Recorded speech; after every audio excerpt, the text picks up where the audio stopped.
Il est 13 h, bonjour à tous, merci de votre attention. Voici les titres à la une de l'actualité ce samedi. En visite dans la région du Poro à Korogo, le chef de l'État Alassane Ouattara a prié avec les fidèles musulmans à la grande mosquée de la ville. Prière formulée pour que règne la paix en Côte d'Ivoire en ces instants de préparatifs de l'élection présidentielle du 31 octobre.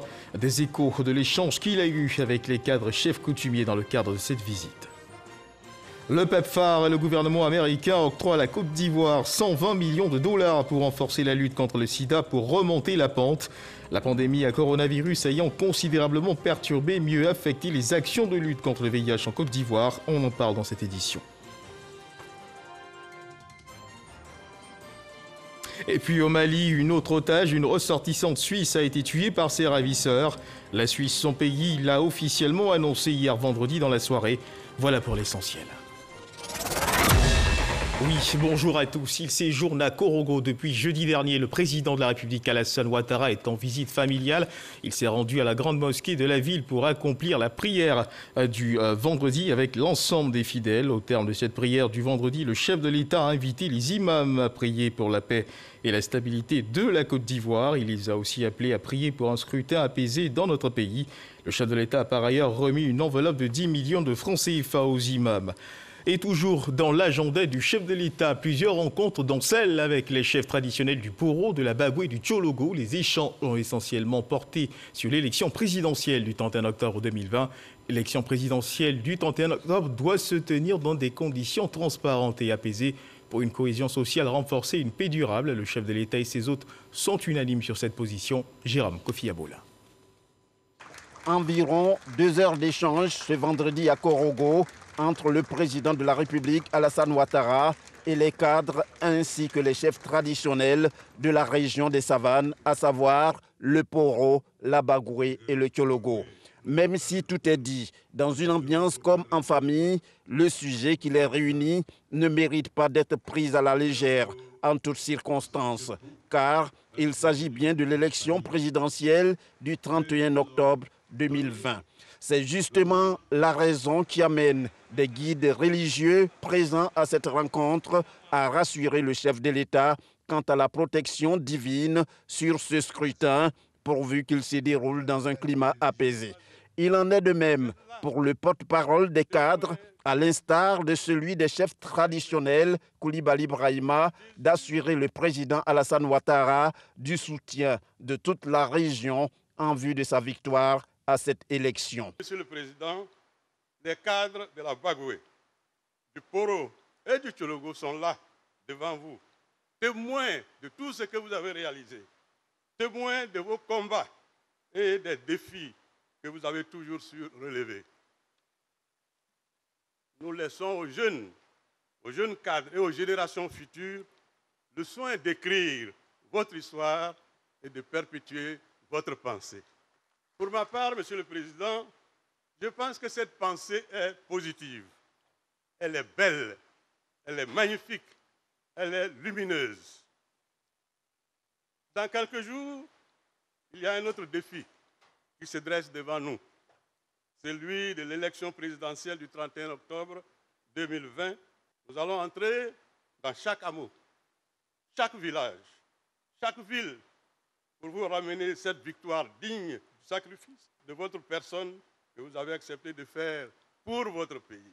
Pour le président de la République, Alassane Ouattara, sa décision de briguer un autre mandat à la demande des membres de son parti, le RHDP, après le décès du Premier ministre Amadou Gon Coulibaly, en vaut la peine. Si je n'avais pas accepté, je crains fort que le RHDP aurait connu donc une désintégration. J'ai décidé d'accepter, de prendre cette décision, de me présenter pour ce nouveau mandat. Ce n'était pas une décision facile, mais je le fais, je pense, pour le pays, pour nos concitoyens, mais je le fais également pour rassembler les Ivoiriens. Et nous devons continuer de travailler, de rassembler les Ivoiriens, tous les Ivoiriens, sans distinction de région, de religion, d'ethnie, etc. Mieux, le chef de l'État, pour une paix durable en Côte d'Ivoire, dit se sentir obligé d'aller à cette élection. Je dois avouer très sincèrement que j'effectue ce mandat par obligation. Par obligation. Parce que bien l'année prochaine, j'aurai 80 ans.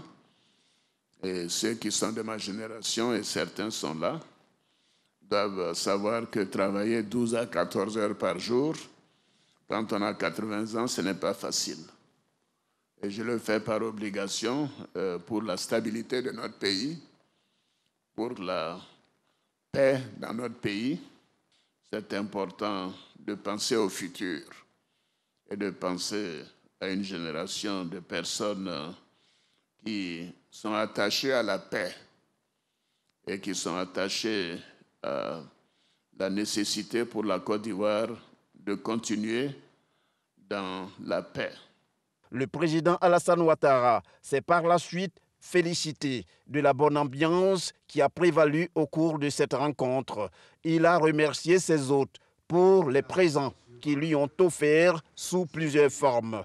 La première partie, composée de vivres, notamment des bœufs, des ignames ainsi que des pintades, et la deuxième partie n'étant rien d'autre que sa victoire au soir du 31 octobre 2020. Et on reste à Korogo dans la région du Poro pour parler cette fois de transport. Sachez que 53 véhicules neufs ont été remis aux opérateurs du secteur des transports de la région du Poro dans le cadre de l'opération de renouvellement du parc automobile entamée par le gouvernement. C'est le ministre de la fonction publique Issa Coulibaly qui a procédé à la remise de ces véhicules à la place de l'Indépendance. Ami Sissoko, notre correspondante dans la ville. 53 véhicules flambant neufs, dont 19 cars de 27 et 41 places, 2 mini-cars, 27 camions bennes et 5 camionnettes bennes, remis officiellement par le ministre de la fonction publique Issa Coulibaly aux entreprises de transport de la région du Poro. C'est dans le cadre du projet de renouvellement du parc automobile initié par le gouvernement. Ce projet qui vise au renouvellement du parc automobile des transporteurs nous amène à respecter deux objectifs fondamentaux. D'abord, une qualité de service irréprochable de nos usagers, tant décriée par ces usagers, mais aussi une amélioration de nos prestations à quelque niveau que ce soit. Nous avons de bonnes routes. Nous avons un climat social apaisé. Nous avons un environnement sécurisé. Nous avons de véhicules. Et tout ça rassure les populations, qui fait que les populations voyagent. Et ça nous permet, nous les transporteurs, d'avoir un taux de remplissage de nos autocars qui nous permet de faire face à nos dettes devant les banquiers. Tous ces véhicules ont été acquis par les entreprises de transport du Poro sans apport initial. Le projet de renouvellement du parc automobile en Côte d'Ivoire est conduit par le ministère des Transports à travers le Fonds du développement du transport routier. Ces véhicules ont été acquis dans le cadre d'un prêt contracté par l'État de Côte d'Ivoire auprès du Exim Bank End. Ce prêt est de 200 millions de dollars et le ministre s'est voulu prudent en engageant pour le moment 25% de ce prêt, c'est-à-dire environ 50 millions de dollars. Les 50 millions de dollars font 832 véhicules que nous sommes en train de distribuer aujourd'hui à travers toute la Côte d'Ivoire. Le projet de renouvellement du parc automobile des transporteurs vise à redynamiser le secteur du transport, améliorer la qualité de l'air et réduire les accidents de circulation. Ce projet traduit la détermination du gouvernement à accompagner les transporteurs et à demeurer à leur écoute.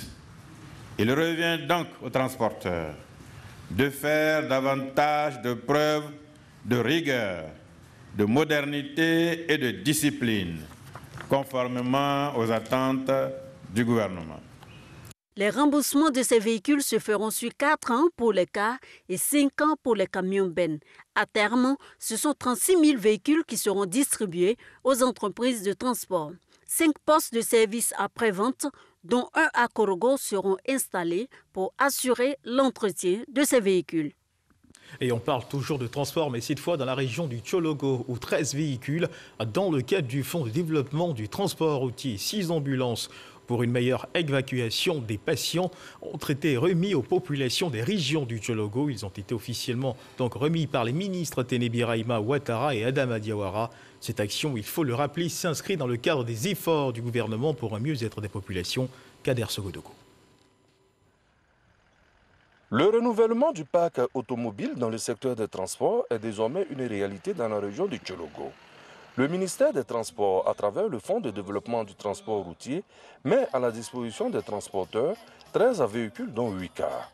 Ils permettront aux populations de se déplacer dans de meilleures conditions. Ce n'est pas tout pour le Tchologo. La région vient d'être dotée de 6 ambulances médicalisées neuves. 3 du Conseil Café Cacao, 2 de la LONASI et 1 de la coopération chinoise.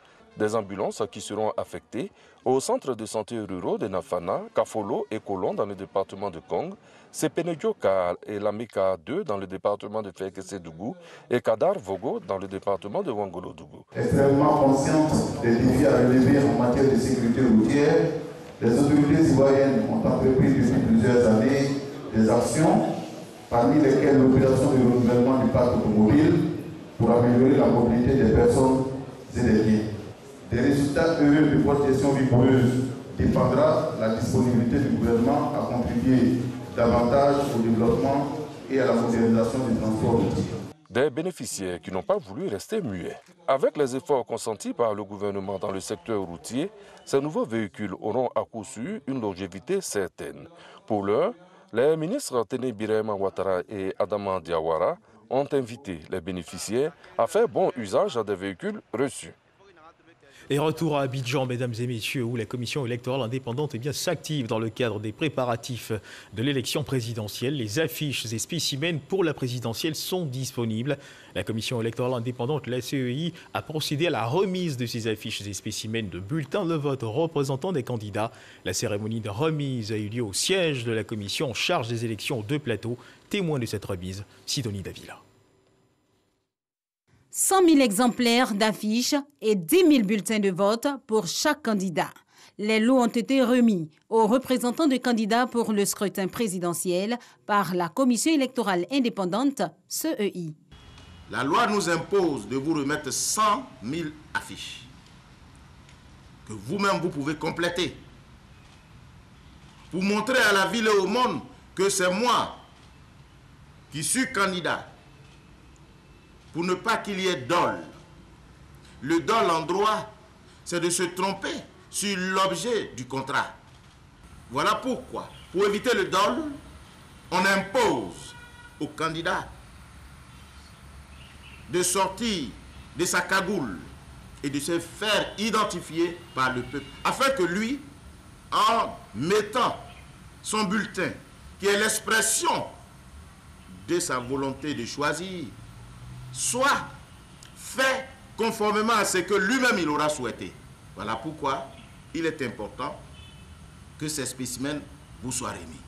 En plus des affiches et des bulletins de vote, la liste électorale définitive éditée par la CEI a été également remise aux représentants de candidats. Tous ces documents, ils devront en user à partir du 15 octobre, date de l'ouverture de la campagne présidentielle. Au nom du candidat Kagame, je remercie la commission électorale indépendante, son président, pour l'accueil chaleureux qu'il nous a réservé. Nous sommes formés. Nous reviendrons ici pour les compléments d'information. Aujourd'hui, nous partons confiants. Je repars très satisfait. Cette cérémonie est la preuve que le processus électoral est bien engagé. Et lorsqu'on parle déjà d'édition des spécimens des bulletins, cela est donc l'expression que l'élection aura bel et bien lieu le 31 octobre. L'absence constatée des 2 autres représentants de candidats, Henri Konan Bédier et Afin Guessan, n'a pas empêché le président de la CEI de faire la remise symbolique de leur lot. C'est aussi, pour le président de la CEI, Ibrahim Koulibaly Kubière, l'occasion de rappeler quelques règles d'usage. Alors pourquoi on vous remet les spécimens des bulletins? Mais le bulletin, c'est le moyen par lequel l'électeur vient exprimer son choix pour le candidat qu'il a identifié par le biais des affiches et qu'il a convaincu. Donc ça sera la preuve de l'expression de son choix. Alors, Pour cela, il faut que ce choix, conformément à la loi, doit être clair, c'est-à-dire ne doit pas être équivoque.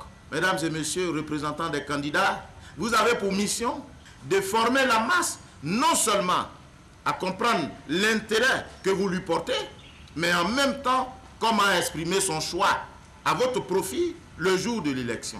Pour mieux comprendre le mode opératoire de l'élection, les caractéristiques du matériel de vote, la CEI prévoit pour le 13 octobre prochain un atelier de formation des acteurs. Un scrutin présidentiel qu'il faut justement sécuriser. Le barrissement de l'éléphant, c'est le nom que porte l'opération nationale de sécurisation de l'élection présidentielle du 31 octobre prochain. L'état-major général des forces armées de Côte d'Ivoire a lancé officiellement ce vendredi 9 octobre 2020 à Grand-Bassam. Cette opération des exercices de simulation ont eu lieu du 6 au 9 octobre 2020 dans 4 localités du pays. Ils ont permis de déterminer les zones à risque au processus électoral et de préparer le déploiement de plus de 30 000 éléments des forces de défense et de sécurité sur toute l'étendue du territoire national. Jean-Marc Djadji. Des exercices de simulation joués dans 4 localités du pays. Ces actions mettent en œuvre le savoir-faire des soldats en matière de sécurité lors des périodes électorales. Une initiative qui prépare le stationnement et le déploiement de troupes relatif à l'opération barrissement de l'éléphant lancée par l'état-major général des armées dans le cadre de la sécurisation du scrutin présidentiel. L'éléphant barille lorsqu'il veut exprimer sa joie, mais aussi lorsqu'il veut dissuader tout agresseur.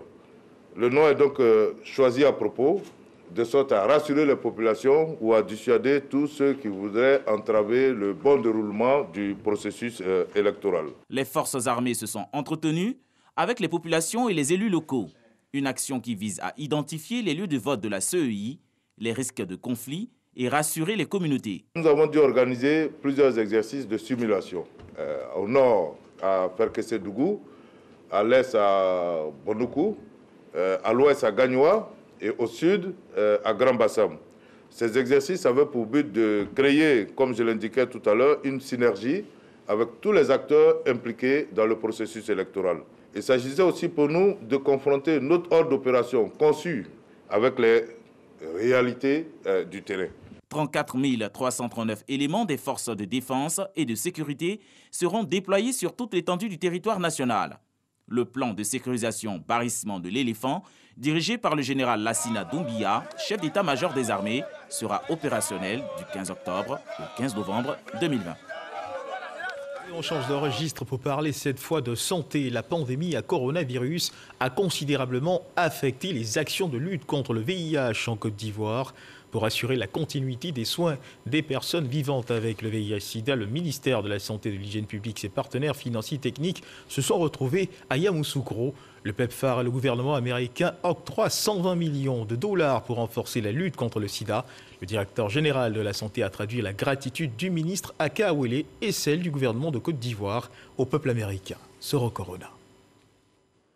La Direction générale de la Santé, les 33 directeurs régionaux des régions sanitaires, les partenaires techniques et financiers de la lutte contre le VIH-Sida en conclave à Yamoussoukro. Rencontre pour relancer les activités de lutte contre le VIH-Sida en Côte d'Ivoire. Des activités fortement affectées par la pandémie à coronavirus. Il y a eu des bateaux qui ne venaient plus, donc il y a certains intrants qui ne venaient pas, les gens n'allaient plus dans les centres.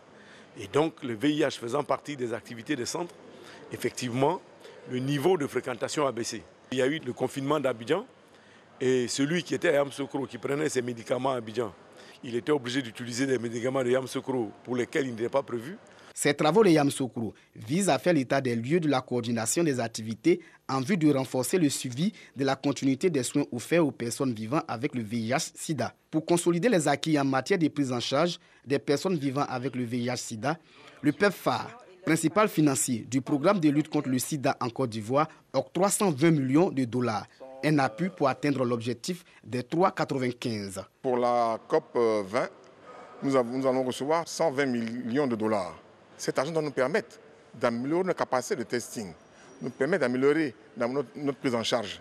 Cet argent aussi doit nous permettre d'avoir une réponse globale à la pandémie et faire en sorte qu'on puisse arriver dans les années 2030 aux 3 x 95, de sorte que le VIH soit en voie d'élimination. Le directeur général de la Santé, au nom du ministre de la Santé et de l'Hygiène publique, a traduit la gratitude du gouvernement ivoirien au peuple américain. Cette nouvelle stratégie des 3x95 permettra à la Côte d'Ivoire d'éradiquer le VIH-Sida en 2030. Un projet de transformation industrielle écologique du manioc en Atiké a été présenté par le ministère de l'Environnement et du Développement durable. Ce projet est une innovation dans l'agro-industrie en Côte d'Ivoire. Il permet entre autres de lutter contre la déforestation. Le reportage de Grace Kando. L'Atiké, dérivé du manioc, représente l'une des denrées alimentaires les plus consommées en Côte d'Ivoire. Sa production annuelle est estimée à 40 000 tonnes avec une utilisation abondante de feux de bois pour la cuisson, facteur de déforestation. Pour changer cette méthode, un projet sur la production industrielle durable de manioc, sur l'utilisation des énergies renouvelables et des technologies à faible émission de carbone existe désormais.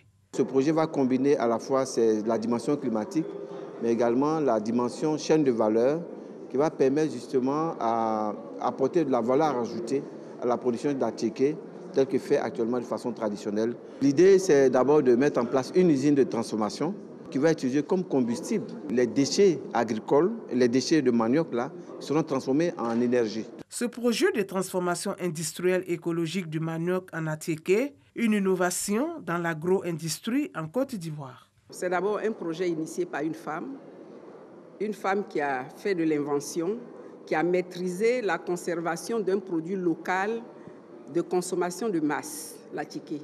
L'Atiké est d'origine Côte d'Ivoire et il fallait trouver une solution pour que les acteurs de la filière puissent en vivre. Parce qu'il ne s'agit pas de produire pour mettre à la poubelle, il s'agit de produire pour manger et gagner de l'argent pour vivre. Le Fonds pour l'environnement mondial est le partenaire financier de ce projet portant sur l'utilisation d'énergies renouvelables pour la cuisson de l'Atiké.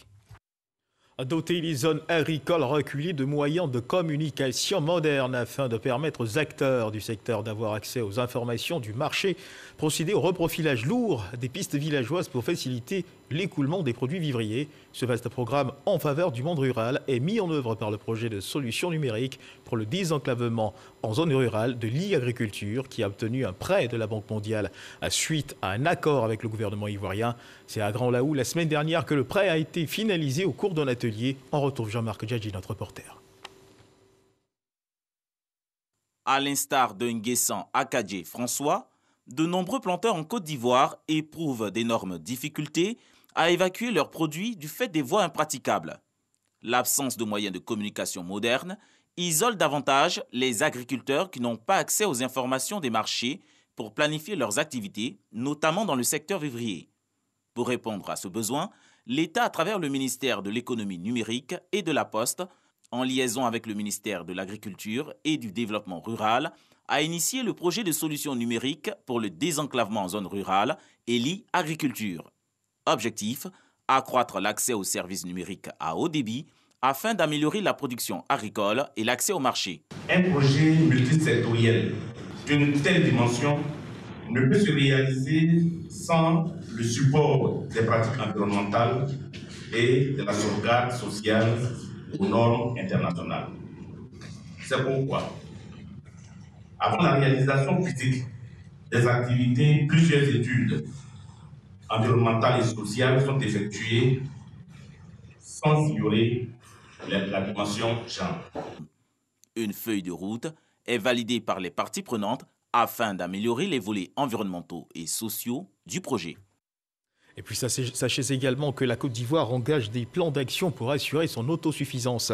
Henri, nommé président du conseil d'administration du conseil de surveillance l'ADERI de la filière riz en Côte d'Ivoire, Raphaël Lapé a saisi l'occasion de sa première assemblée générale pour afficher son ambition pour l'autosuffisance en riz. Parvenir à la couverture du territoire national en riz est la première équation à résoudre pour le nouveau président.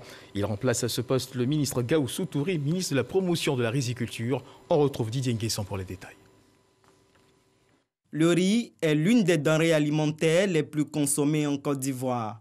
Mais le déficit du riz demeure une équation à résoudre pour les acteurs de la filière. Pour pallier cette insuffisance de couverture, le conseil de surveillance de l'ADERI, l'Agence pour le développement de la filière riz en Côte d'Ivoire, entend répondre aux exigences liées à l'autosuffisance. Nommé à la tête du conseil de la structure en novembre 2019, Raphaël Lacbé, lors de sa première assemblée générale avec les acteurs de la filière riz, s'est engagé à œuvrer en vue de relever le défi. Pour compléter la consommation nationale, le pays est obligé d'importer au moins 35% de sa consommation. Donc c'est là que le gouvernement a décidé d'inverser. Et nous, au niveau du conseil de surveillance, notre mission est d'encadrer la structure chargée sur le terrain, d'encadrer les riziculteurs et de les amener à augmenter leur production afin que la Côte d'Ivoire puisse atteindre l'autosuffisance alimentaire en quelques années. L'ADERI, créée en 2018 par le gouvernement, a pour objectif la mise en œuvre du plan d'action 2025-2030 en vue de garantir l'autosuffisance en riz et professionnaliser la dite filière au profit des producteurs. Après 3 semaines d'apprentissage, 81 professionnels du secteur de la bijouterie ont reçu leur attestation de fin de formation au cours d'une cérémonie dans les locaux de l'école ivoirienne de bijouterie et des métiers annexes EBIMA de Marcory. Il s'agit de 7 enseignants formateurs, 40 professionnels et chefs d'entreprise, 34 apprentis nouvellement diplômés. Le Fonds de développement pour la formation professionnelle a financé ce projet de formation à hauteur de 124 millions de francs CFA. Patricia Omouetia. Ils sont enseignants, formateurs, bijoutiers, professionnels et chefs d'entreprise. Durant 30 jours, ils ont suivi une formation théorique et technologique dans les filières de bijouterie, de joaillerie, d'orfèvrerie à l'école ivoirienne de bijouterie et des métiers annexes de Marcory. Le projet a été financé par le Fonds de développement de la formation professionnelle pour un coût d'environ 124 millions de francs CFA. On a tenu vraiment à leur donner cette formation pour qu'en allant sur le terrain, puisse avoir un bagage suffisamment lourd pour affronter les vicissitudes de la vie professionnelle. C'est la toute première fois, depuis sa création en 1972, que cette école bénéficie d'un tel renforcement des capacités en théorie et en technologie par des experts français. Plus ils auront des formations comme ça, plus ils auront un niveau élevé et ça servira un peu à toute la bijouterie de Côte d'Ivoire. En joaillerie, en sertissage et en polissage. Vraiment, ça nous a apporté un plus à notre formation de 3 ans que nous avons reçue depuis 2000. Pour la directrice de l'école, cette initiative se veut le point de départ d'une dynamique nouvelle de l'école et de la filière bijouterie.